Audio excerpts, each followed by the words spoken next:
Hello everyone.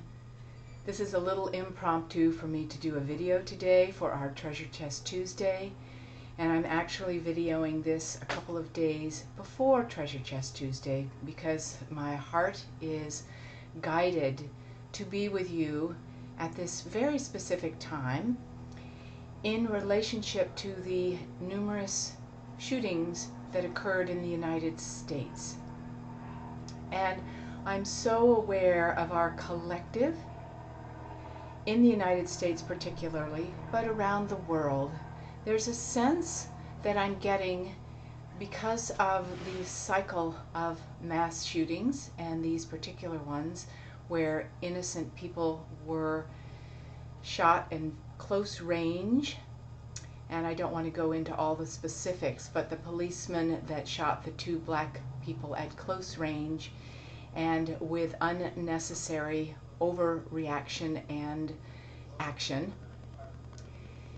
There's a feeling that has come up since that time of a huge sense of almost overwhelm in many ways because we don't know how to process so much so fast. Starting with the Orlando shootings, and it's accumulative because of ISIS and all sorts of mass things that we're seeing in the media, that our nervous systems are a little on overload, and that can be desensitization as well, where we have the feeling of being desensitized by it all. I don't know what to do, and I feel very hopeless, and then others of you are feeling just mortified, deeply sad. And what I see that is coming to focus with all of this, outside of the political arena, which we are all very aware of, that something needs to happen in that regard in relationship to gun control, gun use, education in the use of guns by the policemen in this country, and a myriad of things that we need to take responsible action on in training, etc. But I'm very aware at a deeper level that there is a sense of primordial survival going on. The dog-eat-dog world, the survival of the fittest energy is up with our country and our world right now. Now, as we know, as light workers, we are working at another realm altogether. But the sense of survival of the fittest is very, very up right now.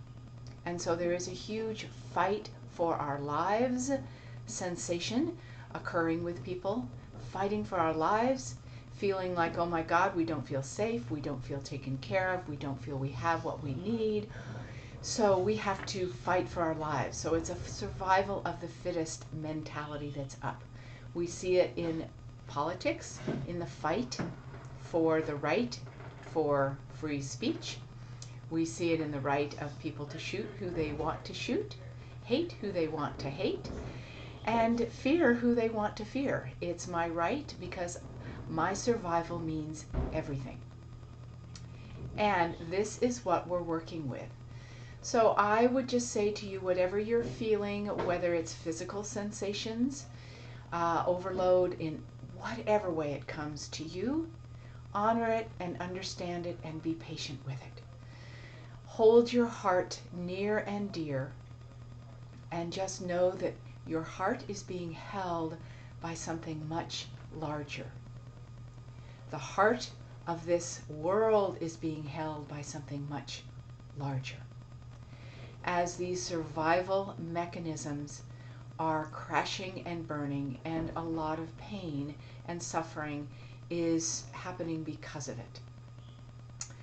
I want to give you a little example of something that I've been wanting to share, and it feels like telling the story over video versus just writing it out feels more appropriate in the light of what is going on right now in our larger worldwide community. So again, I want you to hold your heart sacred right now and feel a sense, as you can, to the greatest degree you can, that there is a sense that the divine, that all love, the universe, holds you safe and sacred and will take care of you and all that matters to you. Could you say it has not done a great job of taking care of people who are innocent bystanders and victims? You could say that. You could.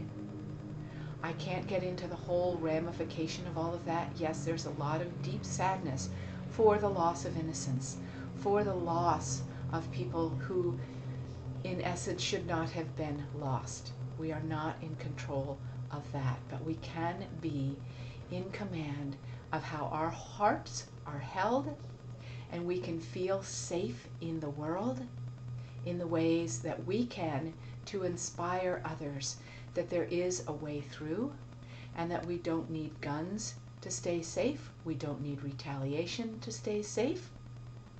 All the ways that fear makes us think that we have to be in survival mode. So about a month ago, I was woken up at about 11:30 at night. It was the exact same time as the Orlando shootings were happening in Florida, which was 2 in the morning.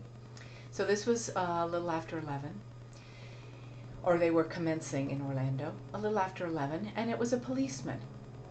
And he said, "Is this your bright blue Honda in the carport in the front?" And I said, "Yes, it is." I was awakened by him at that moment in time. And he said, "Could you come with me?" And I said, "Well, could I put some clothes on?" And so I came out with him, and he said, "Was your trunk open earlier? Or did you leave your trunk open?" I said, "No." And he said, "Did you leave the window open?" And I said, "Oops, I did. I left the window partially open. I thought I was going out again, and I forgot to close it and decided not to go out again." And he said, "Well, could you look inside your car and see if anything is missing?" So I did, and I'm telling this as a funny story now. I said, "Oh my God, my lip gloss is missing." That was the first thing I noticed. I don't leave a lot of things in my car. "Oh my God, my lip gloss is missing." And he said, "Could you look around and see if there's other things missing as well?" So I did, and I reported to him what was missing. I had actually left my wallet in the car because, again, I thought I was going out right away and made a choice not to go out and forgot about all those details, that human error that we do.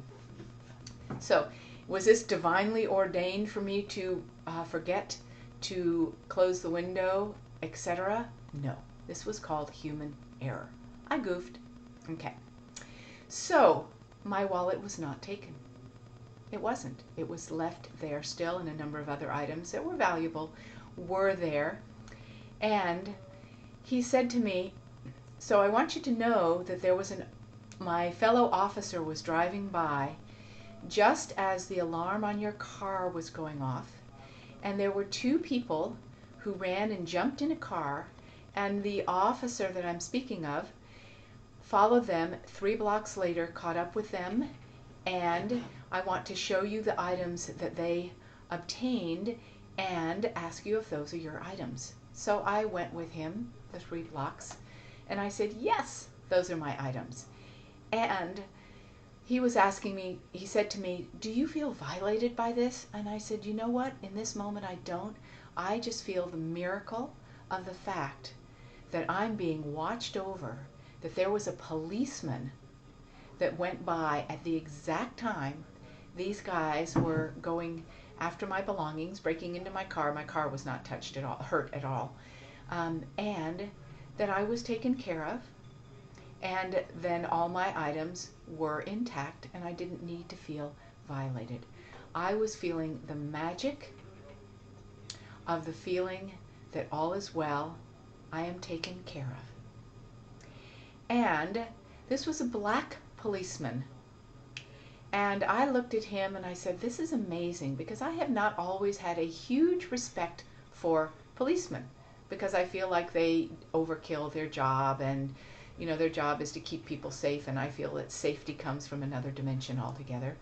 And just to let you in on one of my little secrets about my humanness, and I just looked at him and went, "Thank you, God. I have a whole new respect for not that they were keeping me safe, but they were doing their job, and they were very happy to assist others not to have to suffer, Now, did they have to pull a gun? No, they didn't have to pull a gun. Okay? No one was harmed. Yes, the people that stole my items, and I believe one other item from someone else, had their just desserts. But I want you to feel what it feels like when you believe in the core of you, which I do, that I am deeply taken care of.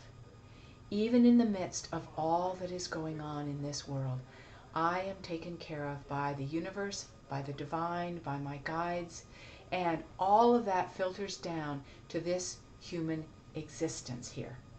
And because of that, the reflection of it is that I was taken care of in that moment. And no harm came to me, my belongings, and the policemen were very happy to help bring somebody, two people, actually it was a man and a woman, that's why the lip gloss was gone. That was sort of obvious. It's like, oh, an empty purse and a lip gloss was gone. We know there was a woman involved. Were guided into what they needed to get the education they needed so that they would not do that again. Okay? So I want you to take a moment right now as you hear this story, and I'm sure you're thinking of, oh my gosh, how thankful I am that nothing harm came to Susan. I want you to feel in yourself, to take away from this, what it feels like in yourself to feel deeply taken care of. So that you can know that you will be given what you need when you need it in life. You don't have to go around in fear. You will be given what you are needed in life. And of course I learned, oops, be way more attentive to when you close your windows and what you do in the physical, because it was my human error that opened the door for them to burglarize my car. Okay? They're not the bad guy. I'm the one that was the setup for it. Okay? In this situation. So, take a moment right now. Put your hand on your heart. Feel the beating of your heart. Feel that life is there with you, keeping your heart beating, your breath going. Your ability to hear this video, see this video.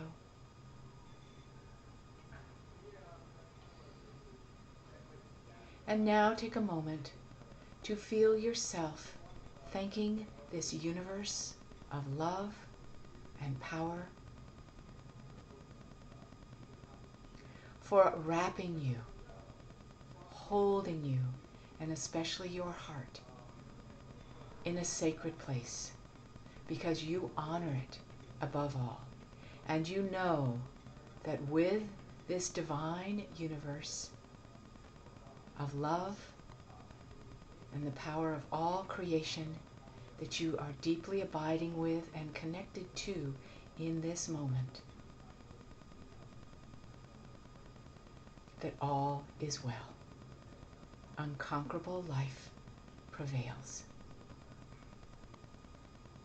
And as you feel that sense of all is well, feel whatever you need to in your heart and around you that carries the feeling, the vibration, the symbol, the visual of what it feels like to be utterly held, safe and sacred and honored by the universe.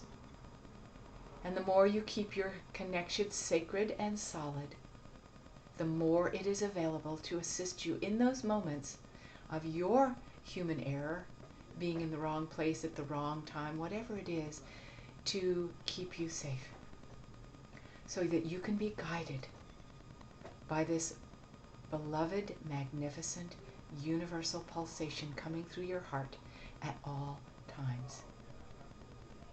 So that you can feel safe to be in the world, which is your world of the reflection of love, at all times, to bring forward the gifts you have to bring forward, and know that there is a place for them here that is safe and available.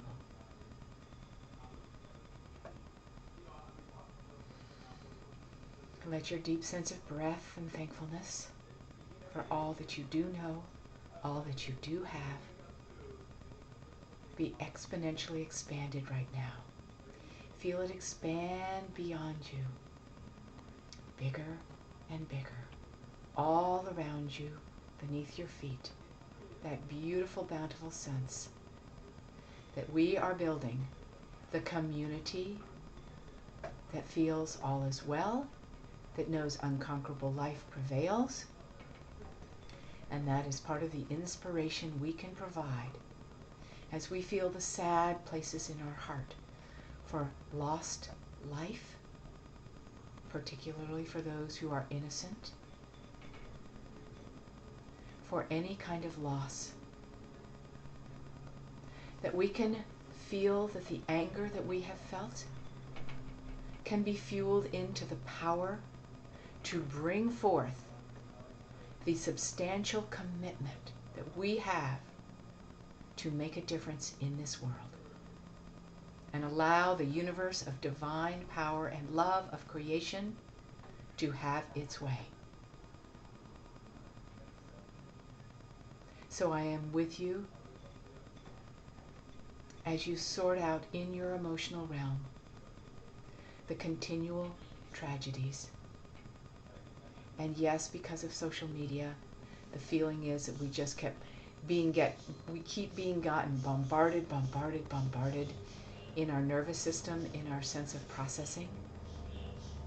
But always come back to this place that all is well, unconquerable life prevails for me and my world, and it will spread to the whole world, guaranteed, and have a huge impact in where we move from here in the midst of this dog-eat-dog survival of the fittest, grasping consciousness of fear that is on the rise, trying to keep itself alive.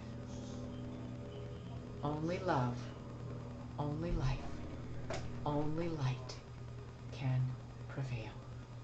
I am so with you in that recognition.